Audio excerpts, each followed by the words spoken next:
podcast. We're bringing you live today in terms of the Saudi Pro League. So this is your first independent fan channel covering the Saudi Pro League. And today is a schoolboy report-esque version of the Saudi Pro League, checking in with Emily. How you doing, Emily? I'm all right, thank you. How are you? I'm good. I'm good. It has been a crazy couple of months covering the Saudi Pro League. The eye bags have gone huge. Sleepless nights, but the league is officially over, and I've managed to get some rest for a change. But we've got a lot coming our way as well. So yeah, it's been good. I'm excited, and it's been a great season. And hopefully, we have a better season next year, or we can top it because it's been awesome this so far. Yeah, honestly, I mean, I think for me, one of my biggest fears was, okay, I've sort of gotten this level of interest in terms of wanting to cover the Saudi Pro League, which is what we covered in our last podcast as to why we even wanted to cover the Saudi Pro League. But I think one of my fears was I enjoy it, will others enjoy it, and what the games be like? Will they be fantastic and competitive, or will they be an absolute boring drag?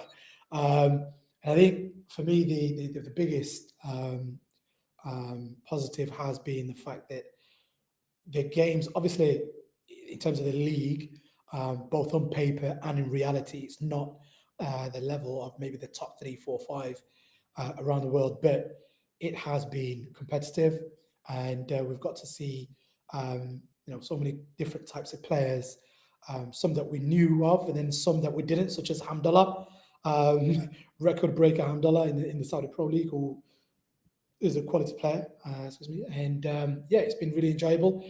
I'm glad that we've had a really competitive season. So, two starts on that schoolboy report.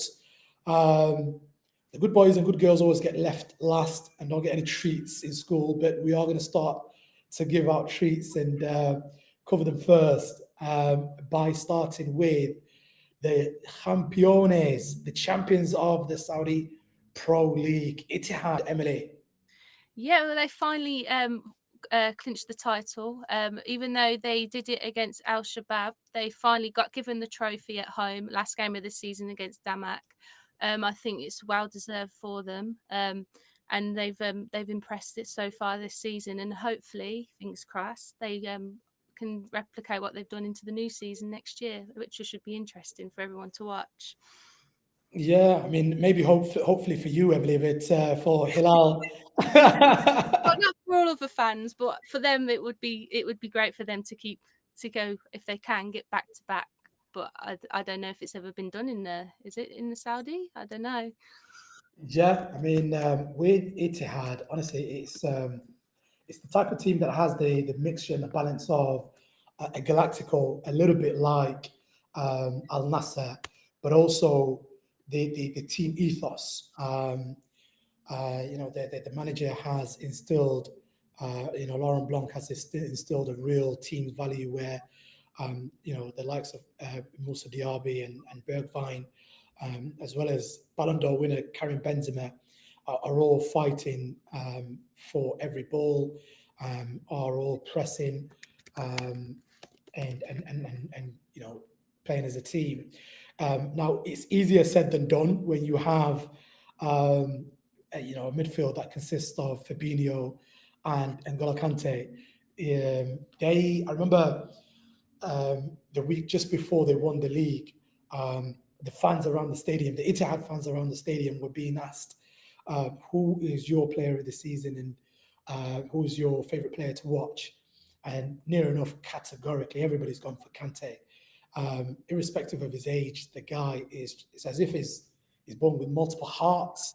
And I don't know. I think it feels like as well.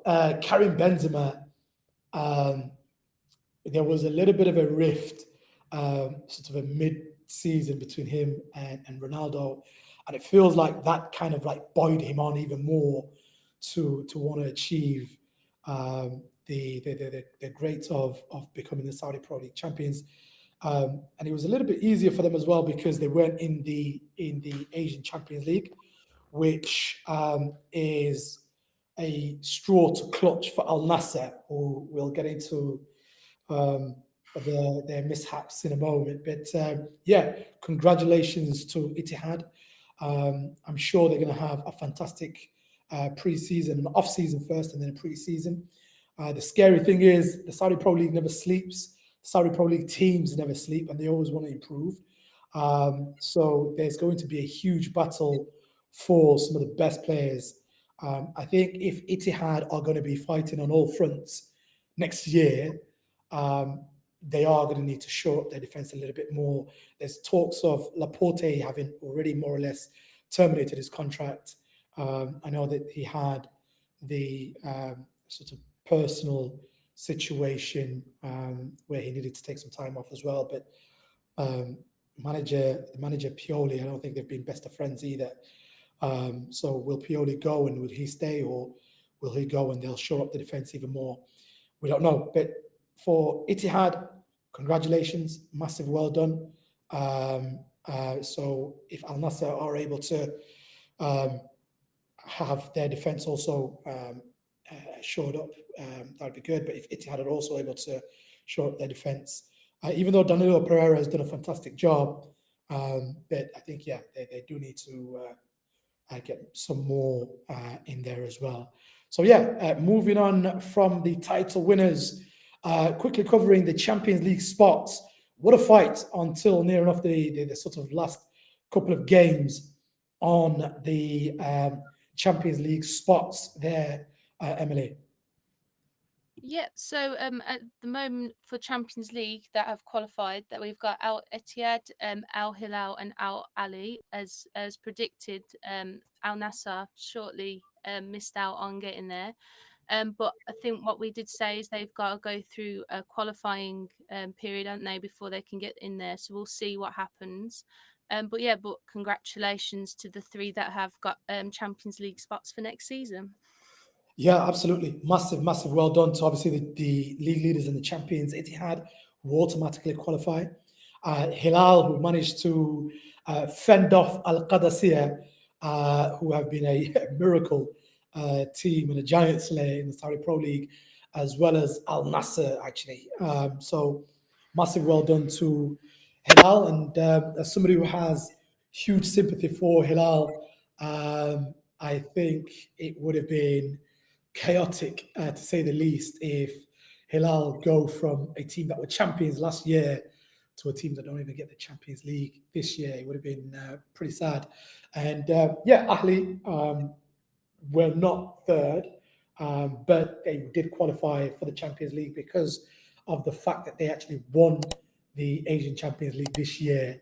That has, spared their blushes, and I guess that's life for you. When you could either be in a really bad place where you've not even got top four or top three, and then I think they say the difference between um, being a genius and a just a success. So they could have had a real bad season, but they turned it around, won the Champions League, and now they're laughing. The champions of Asia. For Al Nassr, yeah, you're absolutely right. I mean, they have got to go through some qualifiers, but you're spot on there. The qualifiers are for the Champions League 2, which is essentially the Europa League version of the Asian Cup, or the Asian Champions League, sorry. Meaning that they could still get a Asian Cup, a little bit like Tottenham of this year got themselves a European Cup, but they will be bitterly, bitterly disappointed, and it could have huge, huge consequences with Ronaldo's contract. I mean, where do you think we stand with Ronaldo and Al Nassr? Um, at the moment, it looks very uncertain on where he's going to stay. I think if you like me, you follow him on his social media. I think it was his last game that he put. It's like that. It's not the end of the. It was the end of the chapter, but not the end of the story. And some people were saying that sort of sounds like he said it's the end with him for Al Nassr. I think some fans will probably go, "Oh, we don't want him to go," but I think some blame him for the way the team's played this season, and maybe they look at it as a positive that if he does go, they can. I don't think you can say you can really replace him. We can't replace a big figure like Ronaldo in a team, but they might see it as maybe him gone, we've got more of a chance and do well in the league and we can focus more. But yeah, I don't know. Ronaldo, there's not been much talk about him at the moment. He's very, very quiet. I mean, he's out on international for the moment because we got internationals this week. I think it's the end of this week, beginning for next. But we'll see. He's very quiet at the moment, so I don't know. Well, I think Saudi fans would like to see him stay in the league because he does well. But realistically, I think if he left, I don't know where he would go. I don't know Yeah. who could afford him in their team. Yeah, I mean that last tweet is a little bit of a scary tweet.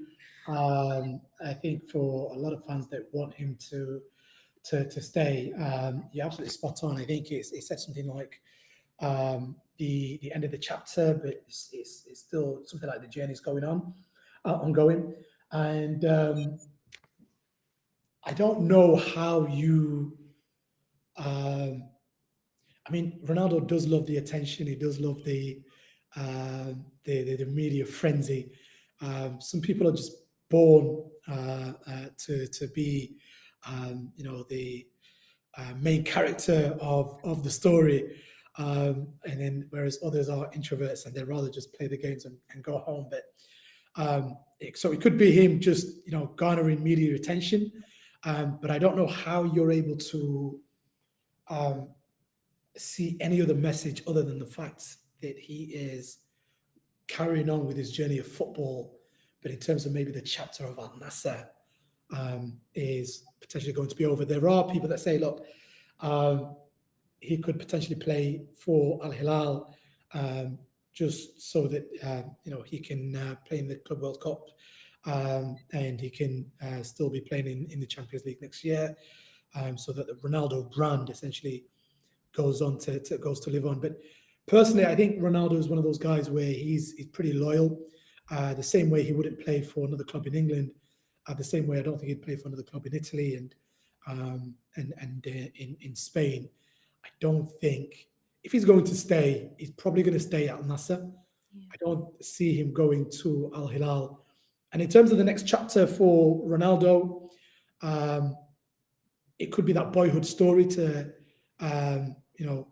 Sporting, where if they get rid of Gyökeres, maybe they could have a little bit of something to play with. And my God, he's made tons of cash to last him and his great grandchild. So that's a potential love story there. Or do you think he'll stay in the Saudi Pro League? I mean, I think he's always said he would love to go and play back there, but then after all, he has said that he'd want to play with his son. That would be his last ever thing he'd want. And I think his son's plays for Al Nasser. I think it's Yeah. somewhere in the academy, but I don't know. I think, like you said, he is very loyal. So I don't know. We'll have to see what happens, but. I don't know if he's gonna. You don't ever see him have a break, so I don't know. Like with all the other teams being in the Club World Cup, if he's gonna sit and relax and have a break from it all, because you're just not that kind of person. But we'll have to see. Hopefully, he he will stay for some fans, but I don't know. It'd be good for the Saudi league if he's still there as well. Yeah. But I don't. I think as well, Saudi are doing well in bringing big names in. I mean, there's rumours about Fernandez with Man United, so I think even if it weren't, they can still bring in big names to compete in the league. They wouldn't have to rely on him all the time. Yeah, no, you're absolutely right. I mean, in terms of the brand, for me, if he were to leave, I genuinely don't think it was a failure in any way, shape, or form. Because um, what good would it do the Saudi Pro League if he were to score 50, 60, 70 goals every season, win everything, and still not bring them the media attention that he garners? So for me, I think he's done his job. And I think one of the biggest advocates for that is the fact that Emily and myself are covering the Saudi Pro League, and prior to Ronaldo going over there, and then even younger players such as Duran and Musa Diaby joining him, I don't think we would have covered the Saudi Pro League. So I think it has been a successful story for both. There are some fans that think the team would be better without him, which is crazy because as we'll go into the Golden Boot winners and that race, he has been Mr. Consistent in an inconsistent team. But I think it's about what he wants to do next. And yeah, it'd be lovely to be able to cover him next season. But if he goes, the GOAT shall remain the GOAT, and massive respect for to him in his time. But yeah, Al Nassr are not going to be among those in the Champions League for next year. And then the sad part of what we do, and we always have to have a winner and a loser, but covering the relegated teams here, Emily. Yeah, so today the relegated ones, unfortunately for Saudi, was Al Wada, Al Roba, and Al Raid. It's unfortunate to see them all get relegated. I think some of them were on last game of the season, and I think Al Raid was a little bit before that. But yeah, it's not nice seeing teams get relegated, but that's football. At the end of the day, you have a winner and then you have the losers. But yeah, it's not nice to see. Yeah, I mean, honestly, it was sad to see some of these guys go, some of these teams go, such as Al Raid and Al Raid, who I believe have been in the Saudi Pro League since 2008, a mainstay of a club really. And then looking at Wehda and Aroba, who both also lost on the final day, um, which kind of already cancelled out any hopes and aspirations of staying in the Saudi Pro League, which is going to be sad for them because it feels like as the Saudi Pro League gets better and the teams get stronger, and the financial backers of the teams consisting of the Saudi Pro League already gets stronger, such as some of the teams that we're going to be looking at that have been promoted this season, and looking at their backers, it's going to be more difficult for you to come back up and also then stay in the Saudi Pro League. But they have given us tons and tons of entertainment throughout the season.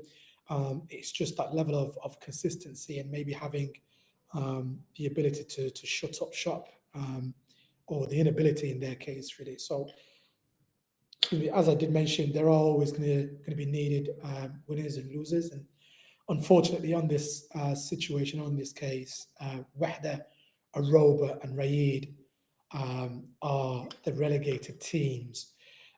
So, looking at some of the promoted teams, we have Neom Sports Club, or Neom SC.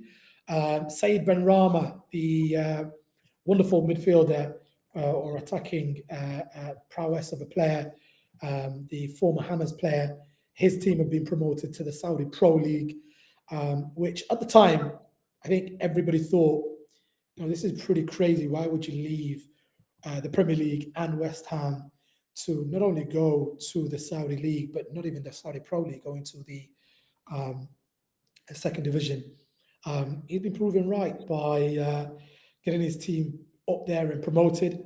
And if they could replicate anything near what Al Qadasiyah have done in their first season in the Saudi Pro League, they'll be in good stead. And then you've got Al Najma and Al Kawkab, who have also been promoted to the Saudi Pro League. I mean, to be honest, I mean, it's going to be a challenge, just like it is for any club around the globe that gets promoted to the highest division in their country. I think in the Premier League, all three teams that got promoted last year got relegated this year. So, with staying on the Saudi Pro League, do you reckon any of these three clubs will have an opportunity or any hope of staying with the big boys in the Saudi Pro League? I think like with you say with the Premier League, I think it's more on the inner side of the club. It's like do they think that the team that they've got promoted with is going to be strong enough and be able to compete in the topper league with the players like Ronaldo, Benzema, and that. And if they think they can, then they can do that. But I think in some instances where, like you said, with teams going into the bigger league, you do have to figure that you might have to have some new recruits that have played in that league before that can help the players that are now to get used to what the league is like. You'd like to see that they would hopefully three of them would do it, but like most people say, I think recruitment is one. They're going to have to recruit well and good if they want to stay in, and funding as well. Whether they got the money to be able to compete with teams that are higher up, like Etihad, Al Hilal, and everyone. I think it that's going to be the big making of whether or not teams that are promoted are going to do well in a bigger league. No, you're absolutely spot on. Looking at the Saudi Pro League, it is going to get more and more competitive every single season. And some of the mainstay clubs themselves are going to have to recruit heavily um, in order to be able to, firstly, remain in the Saudi Pro League, and then also be able to do something in the Saudi Pro League. So when it comes to these three promoted teams of Neo Messi and Najma and Kokab, you're absolutely spot on, Emily. They are going to have to invest and invest heavily into their teams. Um, I think, yeah, I mean, the Saudi Pro League is in a position now where they need to do just about everything to get themselves out there in terms of publicity and trying to become a draw. First of all, nationally, and then internationally. So nationally, in terms of actually stadiums being completely jam packed and filled uh, uh, uh, all the time, irrespective of the teams playing each other. Because when you see some of the bigger boys playing, the stadiums are packed, and we see like some of the flags and some of the decorations and some of the things they do in the stadiums itself.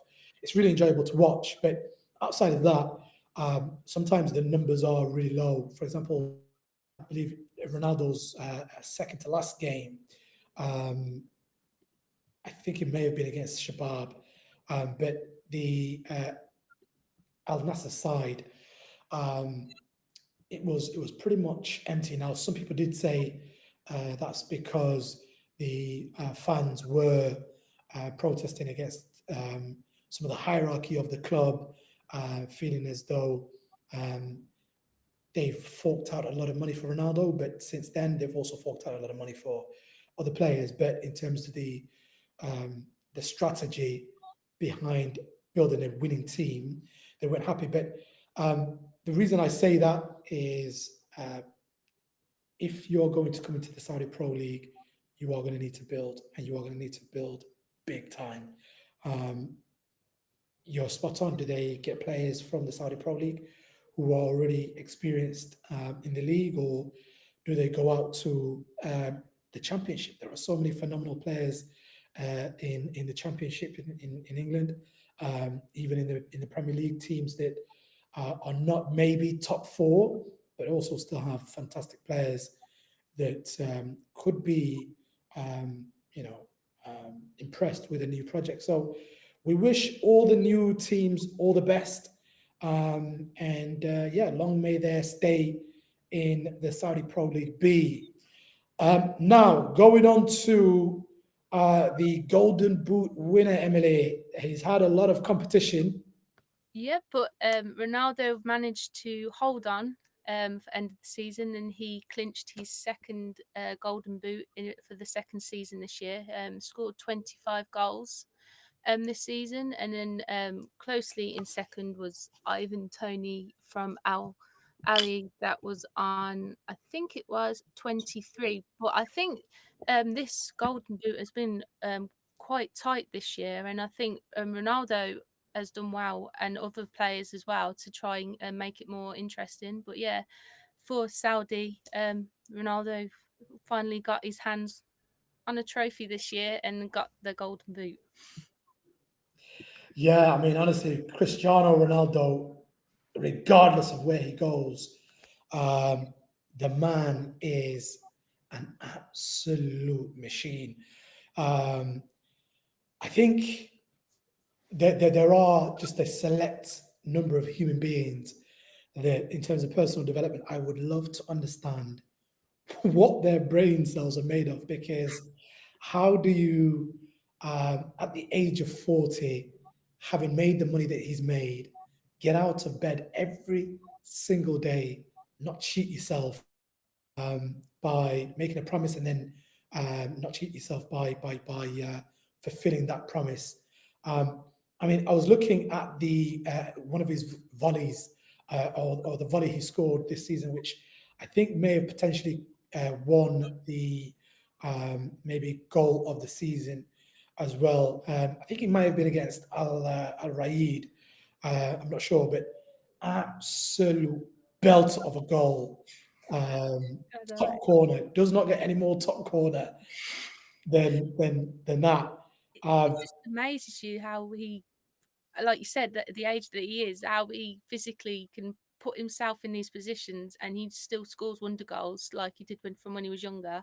I mean, I think the noticeable one, like people always talk about from apart from the Saudi league, is the one he scored for Juventus. How he got up in the air and he did it, and you can see players are just like looking, and it's like, how?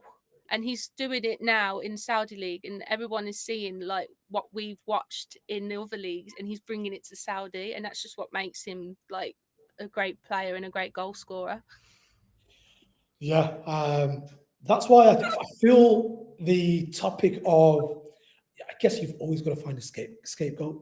We all do it with our individual teams and Yeah, anybody we support. It's who can we put the blame on? Sometimes it's the fans, but the fans are, they say the customer's always right. But that's why sometimes I don't understand how you can blame Ronaldo for Al Nassr's demise this year, and since he's come, in terms of not really winning anything major. Because one thing's for sure, Ronaldo will show up, show out, and do the best he can. Um, I found it funny as well when Ronaldo. You're never going to get another player like him that can actually deliver, but gives you box office. And the reason I say that is because, for example, when they lost in the Champions League against the Japanese team, I think it was Kawasaki actually, and then also when they lost against Etihad, um, just how dramatic he is and on the pitch, and he's there talking to himself. So yeah, I think he's so entertaining. He's so entertaining, and it's been and a he's just pleasure to watch. passionate about football as well. He Yeah, just lives and breathes it, and that's what I think most people like about him, is that he's just so passionate about his football. I mean, he's the type of player that you can imagine even when he's at home. He's either playing football with his kids or he's talking to his missus about football. And she's probably thinking, "What's going on Have here?" a off. You're at home, leave the football at the door, but you can't do that. You can't Literally, do it's like, that. I've No. watched you for 90 minutes. Give it a rest now. Yeah. Yeah, so yeah, massive shout out to Ronaldo. Commiserations to some of the other guys, Benzema, Hamdallah, who is Mr. Record Breaker, 150 goals in the Saudi Pro League. Never knew of this guy beforehand, but I think he's the only second player to have ever achieved that kind of statistic. And I realized he is a proper number nine when I think it was a game against the Robe. I'm not sure the game, but there was a penalty, and he was just going at it with I believe it was Carrasco. Um, for who's going to take the penalty, and that's when I realized, like, this guy just has that monster mentality in terms of like, I want a goal, I want a goal. Um, and to also a massive shout out because to play for Al Shabab, who are, I think they were lingering sixth throughout most of the season. In the end, they finished. Just checking the table again. Yeah, they did finish sixth as well. So to play for a team that's not really top three, top four, and doesn't really have the spending power of some of the other teams, um, and to still be up there. A massive shout out to Hamdallah. I think he's definitely one of the players that I'd love to interview to get his point of view on the Saudi Pro League prior to the stars come in and lighten up the Saudi Pro League, and then also now really where he's still competing and was trying to pit Ronaldo. And then the other guys, Benzema. Benzema, what a player! What a player! Ballon d'Or winner. He's another person who hasn't cheated the Saudi Pro League in any way, shape, or form because he has been delivering.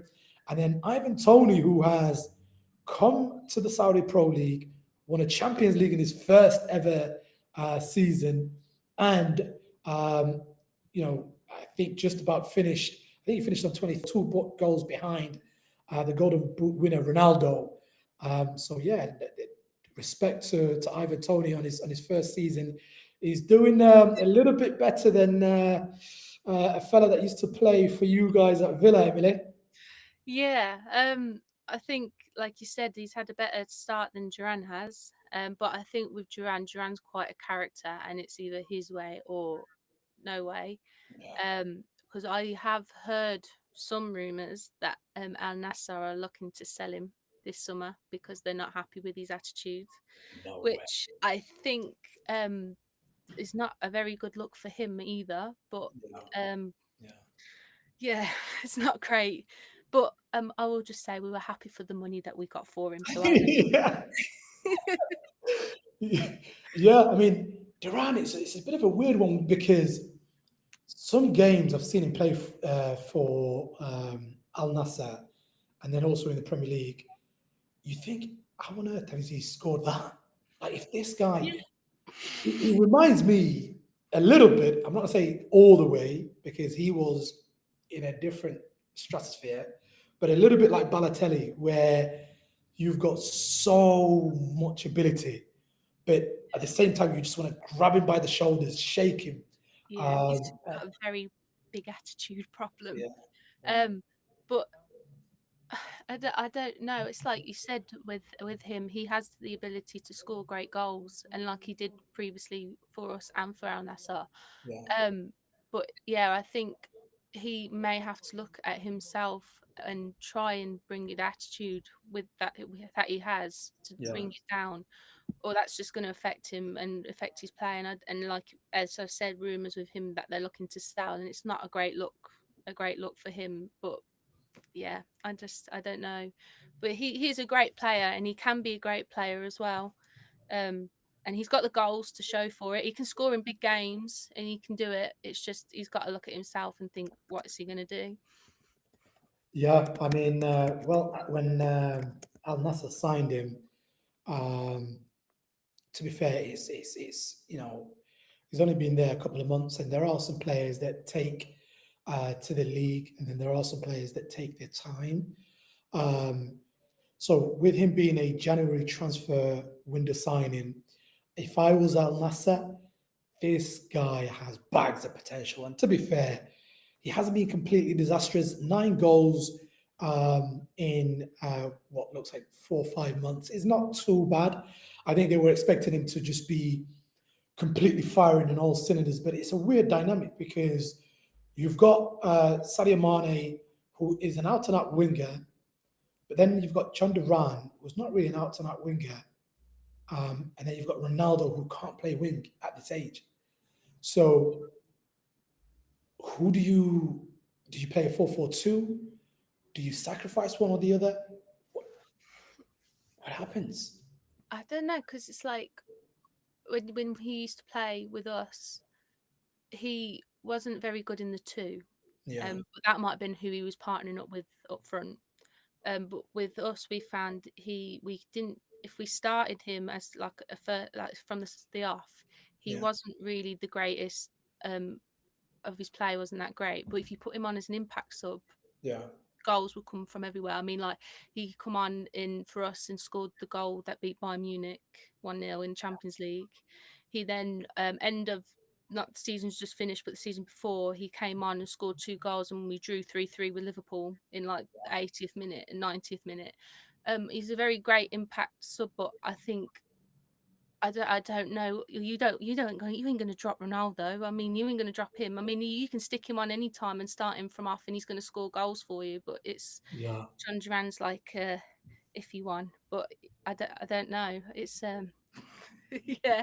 I'd have to see if it would work, but it might be different. He's playing with a more out and out of Ronaldo than what Watkins was. But yeah, you just have to see what would happen. But I think he's 21 years of age. Yeah. He's still got some growing and a bit to get into what he wants to be. I think if he stays with Al Nassr, he's got Ronaldo. I mean, what a great shooter to learn off of for. So you just have to see. Yeah, I mean, I think to pay for the kind of bucks that you paid for Duran, and then for him to be a sub, it's not something that he's going to accept, and it's not something that is a good look for the club. I mean, if you're Unai Emery and you are chasing Champions Leagues, or you're chasing the league potentially sometimes, you may, whether he likes it or not, be able to convince him to start off the bench. But if you're manager purely for Al Nassr, you're not going to be able to convince John Duran to start off the bench. But the only thing that I would say is defensively, Laporte, um, I think they were hoping for him to be a little bit like Demiral, a little bit like Danilo Pereira, somewhat of a rock in the back for them. Now, Mohamed Sibakan has done well, but at the same time, um, it feels like they still need more defenders, because I've watched games where Al Nassr will score, and attacking wise, Al Nassr will do well, but then the midfield is not shored enough, and the defense is just, I don't know what to say. The defense is not doing defensive duties. So, you can get somebody like a Bruno Fernandez and say, okay, he's going to go and feed John Duran and Ronaldo and get them over the line, or you can go and spend money on Luis Diaz and fight Barcelona for his signature. But the question still remains of um, who's going to shore up the defense. So I think what Etihad have done with Fabinho and N'Golo Kante is a little bit of a replica of what Al Nassr need to do, because there are some games where it's a long season. There are a few different competitions you're playing, and a 1-0 win away and 3 points is not a bad thing. So yeah, we'll see how he gets on in the next season. I think unless somebody comes in with an outrageous offer that's desperate for a striker, because as you did say, he's only 21. He could literally light up the Saudi Pro League for the next 2 seasons and still play for some of the best clubs in the world after that, even. So we'll see how he gets on next season. And then a little bit of fun. The official player of the season was Salim Al Dawsari. Fantastic season, to be fair, by him, getting himself 15 goals and 15 assists for the 24-25 season. Signed up for Al Hilal for another 2 years. He is going to be there for another 2 years, signed up until the 2027 season. So that's a good thing. But question I wanted to ask you, Emily, was who was your player of the season? I could go with my favourite, but I think it's got to be with Benzema. What he's done with Etihad this season. Um, 21 goals in 29 appearances for them, and got 9 assists as well. I think he's been awesome, and I think as well um, to do what they've done with the team. I think he's a great leader, and I think he's done really well with Al Etihad. And let's see if he can do the same next year. But yeah, he's my player of the season this year. For me, I don't know if it's a little bit of a, the Arsenal bias coming out here, but um, this guy plays for a team. I think I'm going to ask um, your team of the season next, but this guy plays for a team that just got promoted into the Saudi Pro League last season. Um, and for him to also be another person or another player that has come to the Saudi Pro League, completely different culture, completely different league. The heat is unreal. Um, and not having global superstars to play alongside him every single week, but also to still perform at the level that he did. For me, 17 goals, 3 assists at the age of 32, it's Pierre-Emerick Aubameyang. It has to be. That's my go-to. Again, it's because my mentality is imagine, let's say, Modric, who's just left Real Madrid, a fantastic club in Europe, then goes on to play for Sunderland, who just got promoted this year. And then he goes on to near enough get them into a Champions League spot. Like that kind of story um, is absolutely nuts for Al Qadasiyah to come from where they came from, and for him and the Colombian Julian Juanones, they've also them two. What a partnership! The only sort of a 4-4-2 formation, the two-man up top attacking players who have impressed me in the Saudi Pro League, but he's my player of the season. There could have been a few others. Danilo Pereira, for me, definitely gets a shout. Hamdullah gets a massive shout. So they would have been Demiral, who also gets a shout for me. Um, uh, Frank Kessie is also somebody else who I thought has had a fantastic season for Ahli. But yeah, that's my player of the season. And then, who has been your favorite team to watch this season? I think you'll like me with the answer that I'm going to give for this one. Okay. I think Al Hilal. Okay. Um, from I think the performances that they've done as well. There's been as awesome this year, and especially getting the Champions League spot as well. But yeah, I think I thought it'd go different from what I would normally do, and I've watched some of their games, and I think they've done well this season. Because I think last time I said the Al Ali, but yeah, I'm gonna stick with Al Hilal for this time. So I think I've made you happy on that one. Yeah. Oh. No, definitely a happy buddy with that because yeah, I mean, Hilal is the type of team that traditionally wants to try and win everything, but this is football. You can't win everything every season. But they are definitely an enjoyable team to watch. So I agree with you on that. Hence why I do have the softest spots of soft spots in the Saudi Pro League for them. Missing out on Mitrovic through injury has been, I think, their Achilles heel and maybe one of the biggest reasons why um, they haven't clinched the Saudi Pro League or haven't won the Champions League. But um, that is definitely one of the biggest reasons because to have somebody like him who scored 5 goals in his last 5 games for Al Hilal, um, they have definitely been enjoyable to watch. Although they'd probably like to do a little bit better, but they're a little bit similar to you, Emily. I'm going to go for a team that is also entertaining because of the jeopardy involved for them. And that jeopardy being their defense. So Al Nasser, fantastic going forward. Um, but defensively, it reminds me, I don't want to go too far, but it reminds me of that meme or the picture that used to have a couple of years ago, where you've got this car that looks like, I don't know, a Rolls Royce on the front, and then And then, yeah, yeah, and then the back is like an old car. yeah. Oh God, there's a few teams that are like that actually.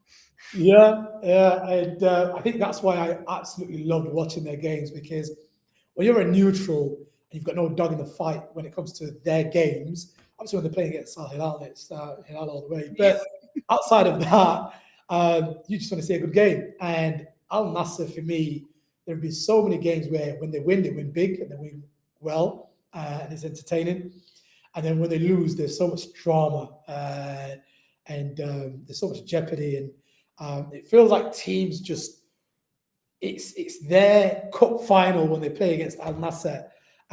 So they try everything in their power to get a result. So my most enjoyable team to watch by far has been Al Nasser. And then finally, to finish off, Emily, which player or players, it's up to you, would you like to sign for the Saudi Pro League teams, and which team? Um, I think for me, as at this moment, rumors round Fernandez sign him. Yeah. Um, one, I think he'd be good in the Saudi league, but two, I'd like him out the Premier League because yeah. But yeah, I think he'd be a great signing for whoever. I don't know what team's been linked with him, but I think he'd be a great signing for them. He's a great leader on the pitch. He's controversial sometimes. I mean, I don't like sometimes when he plays. He's how he does, but yeah, I think he'd be a good signing. Before the Liverpool one, Van Dijk, before he signed his new contract at Liverpool, I thought he'd be a good signing. And like you said, maybe the Al Nassr, there could have been their link at the back that would have sealed that up. I thought he might have been, but obviously he signed a new contract at Liverpool. Unless they can do a huge offer that could tempt him away from Liverpool, then Yeah. yeah, but I don't see that happening. But yeah, I think Fernandez would be the big one. I think if they could get any club in Saudi could get him, then I think they'd be great. But yeah, Yeah, absolutely spot on. I mean, Bruno Fernandes in the Saudi Pro League um, for Al Nasser, two Portuguese, Ronaldo being convinced with a gift of playing with Ronaldo, I mean, with Bruno Fernandes, who, regardless of how poor Man United have been, is a stand-up player and a player that's always looking to win. Having that winning mentality and having that leadership mentality is one thing. Being able to deliver that, obviously, there's no guarantees. But I understand he's linked heavily with Al Hilal, but I think him at Al Nasser would be a crazy, crazy story. And there would be goals galore. Honestly, I feel like with that kind of lineup. But for me, I'm stuck between two really.